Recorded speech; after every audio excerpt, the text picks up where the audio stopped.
Hi, good morning. അപ്പോൾ നമ്മുടെ ഇന്നത്തെ റെസിപ്പി എന്ന് പറയുന്നത് നമ്മുടെ പൂരിയുടെയും ചപ്പാത്തിയുടെയും ഒക്കെ സൈഡ് ഡിഷ് ആയിട്ട് കഴിക്കാൻ പറ്റുന്ന വളരെ ഈസി ആയിട്ട് തയ്യാറാക്കാൻ പറ്റുന്ന ഒരു പൊട്ടറ്റോ സബ്ജിയാണ്. അപ്പോൾ നിങ്ങൾ ഇതുപോലെ പൊട്ടറ്റോ ഉപയോഗിച്ച് സബ്ജി ഉണ്ടാക്കി നോക്കിയിട്ടില്ല എന്നുണ്ടെങ്കിൽ ഉറപ്പായിട്ടും ട്രൈ ചെയ്ത് നോക്കുക. വളരെ എളുപ്പത്തിൽ തയ്യാറാക്കും, അതുപോലെ തന്നെ വളരെ ടേസ്റ്റിയുമാണ് കഴിക്കാനായിട്ട്. അപ്പോൾ നമുക്ക് എങ്ങനെയാണ് നമ്മുടെ ഈസി പൊട്ടറ്റോ സബ്ജി തയ്യാറാക്കുന്നത് നോക്കാം. നമുക്ക് നമ്മുടെ ഇൻഗ്രീഡിയൻസ് നോക്കാം. നമ്മളിപ്പോൾ ഉരുളക്കിഴങ്ങ് 2 വലിയ ഉരുളക്കിഴങ്ങ് എടുത്തിട്ടുണ്ട്. അത് ഇതുപോലെ വലിയ പീസുകളായിട്ട് കട്ട് ചെയ്തെടുത്തിട്ടുണ്ട്. വലിയ പീസുകളായിട്ട് തന്നെ കട്ട് ചെയ്തെടുക്കുക. പിന്നെ ഒരു വലിയ പീസ് ഇഞ്ചി എടുത്തിട്ടുണ്ട്.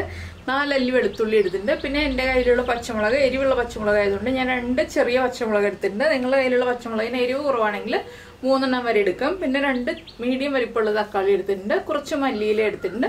ബാക്കിയുള്ള ഇൻഗ്രീഡിയൻസ് നമുക്ക് ചേർക്കുമ്പോൾ പറയാം. ആദ്യം തന്നെ നമുക്ക് മിക്സിയുടെ ജാറിൽ നമ്മൾ എടുത്തു വെച്ചിരിക്കുന്ന ഇഞ്ചി, പച്ചമുളക്, വെളുത്തുള്ളി ഇതൊന്ന് ചതച്ചെടുക്കാം. ഫൈനായിട്ട് അരയ്ക്കേണ്ട ആവശ്യമില്ല, ചെറുതായിട്ടൊന്ന് ചതഞ്ഞു വന്നാൽ മതി. ഇതുപോലെ ഞാനൊന്ന് ചതച്ചെടുത്തിട്ടുണ്ട്. നന്നായിട്ട് അരച്ചിട്ടില്ല, വെള്ളമൊന്നും വേണ്ട, വെറുതെ ഒന്ന് കറക്കി എടുത്താൽ മതി. ഇതിനി നമുക്ക് മാറ്റി വെക്കാം. ഇനി ഒരു കുക്കർ ചൂടാക്കി എടുക്കാം. കുക്കർ ചൂടായി വരുമ്പോൾ നമുക്കിതിലേക്ക് 1 ടേബിൾ സ്പൂൺ നെയ്യ് ചേർത്ത് കൊടുക്കാം. നെയ്യിൽ തന്നെ ഈ ഒരു റെസിപ്പി ചെയ്യാം കേട്ടോ, അപ്പോഴാണ് ടേസ്റ്റ് ഉണ്ടാവുക. അപ്പോൾ നെയ്യൊന്ന് ചൂടായി തുടങ്ങുമ്പോൾ നമുക്കിതിലേക്ക് ഒരു 1/2 ടീസ്പൂൺ ജീരകം, നല്ല ജീരകം, നമ്മുടെ ക്യൂമിൻ സീഡ്സ് ചേർത്ത് കൊടുക്കുക. ജീരകം ഒന്ന് പൊട്ടി തുടങ്ങട്ടെ. അപ്പോൾ നമ്മുടെ ജീരകം പൊട്ടിക്കഴിഞ്ഞിട്ട് നമുക്കിതിലേക്ക് നമ്മൾ ചതച്ച് വെച്ചിരിക്കുന്ന ഇഞ്ചി, വെളുത്തുള്ളി, പച്ചമുളക് ഇത് ചേർത്ത് കൊടുക്കാം. ഇതിൻ്റെ കൂടെ തന്നെ നമുക്ക്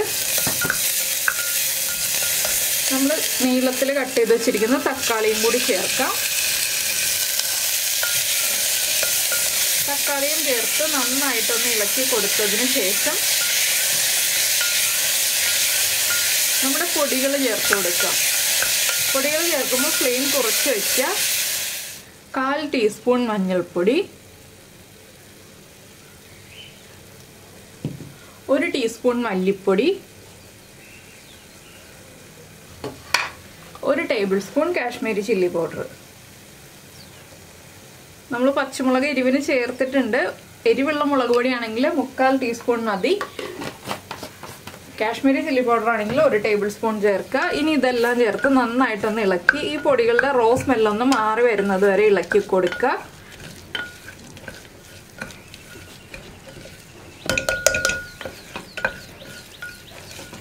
ഇതൊരു 1 മിനിറ്റ് ഒന്ന് ഇളക്കി കൊടുത്തതിന് ശേഷം ഒരു 2 പിഞ്ച് കായപ്പൊടിയും കൂടി ചേർത്ത് കൊടുക്കുക. കായപ്പൊടിയും ചേർത്ത് നന്നായിട്ടൊന്ന് ഇളക്കി മിക്സ് ചെയ്യുക. ഇനി നമുക്കിതിലേക്ക് ചേർക്കേണ്ടത് നമ്മുടെ ഉരുളക്കിഴങ്ങാണ്. നമ്മൾ കട്ട് ചെയ്ത് വെച്ചിരിക്കുന്ന ഉരുളക്കിഴങ്ങിന് ഇതിലേക്ക് ചേർത്ത് കൊടുക്കാം. ഉരുളക്കിഴങ്ങും ചേർത്ത് നന്നായിട്ട് മിക്സ് ചെയ്യുക. ഈ സമയമാകുമ്പോൾ നമ്മുടെ തക്കാളിയൊക്കെ നന്നായിട്ട് ഉടഞ്ഞ് നന്നായിട്ട് മിക്സ് ആയി വന്നിട്ടുണ്ടാവും പൊടികളുമായിട്ട് ചേർന്നിട്ട്. ഇനി നമുക്കിതിലേക്ക് ആവശ്യത്തിന് ഉപ്പ് ചേർത്ത് കൊടുക്കാം. ഉപ്പും ചേർത്ത് നന്നായിട്ടൊന്ന് വീണ്ടും ഇളക്കി കൊടുക്കുക. ഇനി നമുക്കിതിലേക്ക് വെള്ളം ചേർത്ത് കൊടുക്കാം.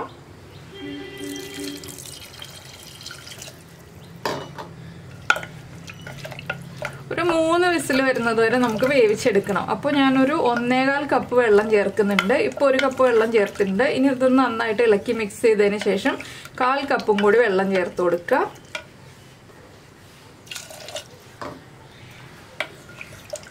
ഇനി നമുക്ക് കുക്കർ അടച്ച് 3 വിസിൽ വരുന്നത് വരെ വേവിച്ചെടുക്കാം.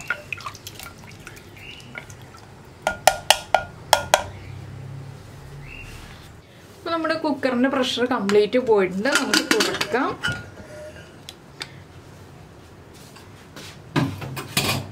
നമ്മുടെ ഉരുളക്കിഴങ്ങൊക്കെ നന്നായിട്ട് കുക്കായി വന്നിട്ടുണ്ട്. ഇനി ഒന്ന് ചെറുതായിട്ട് ഉടച്ചു കൊടുക്കണം ഉരുളക്കിഴങ്ങ്. എന്താണെന്ന് വെച്ചാൽ കുറച്ച് തിക്കായിട്ട് വേണം ഗ്രേവി, അതുകൊണ്ട് ഉരുളക്കിഴങ്ങ് ഒന്ന് ഉടച്ചു കൊടുക്കുക. ഇതിലേക്ക് പുളി കുറവായിട്ട് നിങ്ങൾക്ക് തോന്നുകയാണെങ്കിൽ ഒരു ചെറുനാരങ്ങയുടെ പകുതി പിഴിഞ്ഞ് ഒഴിച്ചു കൊടുക്കുക കേട്ടോ. പുളി കുറവായിട്ട് തോന്നുകയാണെങ്കിൽ മാത്രം. നമ്മൾ 2 തക്കാളി ചേർത്തിട്ടുണ്ട്, അതുകൊണ്ട് തന്നെ ഒരുപാട് പുളി കുറവുണ്ടാവില്ല. പിന്നെ നിങ്ങൾക്ക് നല്ല പുളി ആവശ്യമാണെങ്കിൽ മാത്രം ഒരു ചെറുനാരങ്ങയുടെ പകുതി പിഴിഞ്ഞ് ഒഴിച്ചു കൊടുക്കാം.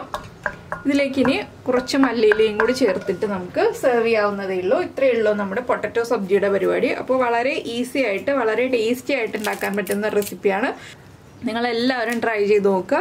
എല്ലാവർക്കും വളരെയധികം ഇഷ്ടമാവും. ചപ്പാത്തിയുടെ കൂടെയും പൂരിയുടെ കൂടെയും ഒക്കെ കഴിക്കാൻ പറ്റുന്നൊരു ഈസി റെസിപ്പിയാണ്. അപ്പോൾ എല്ലാവരും ട്രൈ ചെയ്ത് നോക്കിയിട്ട് ഫീഡ്ബാക്ക് ഒക്കെ അറിയിക്കുക. ഇനി ചൂട് മാറി വരുമ്പോൾ ഒന്നുകൂടി ഒന്ന് കുറുകി വരും കേട്ടോ. അപ്പോൾ നമുക്കിതൊരു സെർവിങ് ബൗളിലേക്ക് മാറ്റാം. അപ്പോൾ നിങ്ങൾക്ക് ഈ ഒരു റെസിപ്പി ഇഷ്ടമായി എന്നുണ്ടെങ്കിൽ നമ്മുടെ വീഡിയോയുടെ താഴെ ഒന്ന് കമൻറ്റ് ചെയ്യാനും അതുപോലെ തന്നെ നിങ്ങളിങ്ങനെ ഈ ഒരു റെസിപ്പി ഉണ്ടാക്കി നോക്കിയിട്ടുണ്ടോ ഇല്ലയോ എന്നുള്ളതും കൂടി ഒന്ന് കമൻറ്റ് ചെയ്യണേ.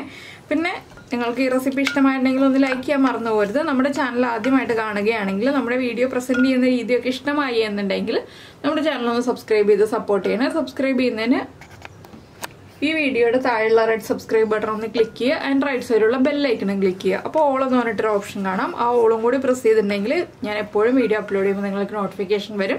പിന്നെ വേണമെന്നുണ്ടെങ്കിൽ ഒരു 1/2 ടീസ്പൂൺ നെയ്യും കൂടി ഈ ഒരു സമയത്ത് ചേർത്ത് കൊടുക്കാം. അത് ഓപ്ഷനിലാണ്. ഞാനിപ്പോൾ നെയ്യ് ചേർക്കുന്നില്ല. താല്പര്യമുണ്ടെങ്കിൽ മാത്രം ചേർത്ത് കൊടുക്കുക. ഉപ്പൊക്കെ ചെക്ക് ചെയ്തിട്ട് ഉപ്പ് കറക്റ്റ് ആണെന്നുണ്ടെങ്കിൽ നിങ്ങൾക്ക് സെർവ് ചെയ്യാവുന്നതേ ഉള്ളൂ.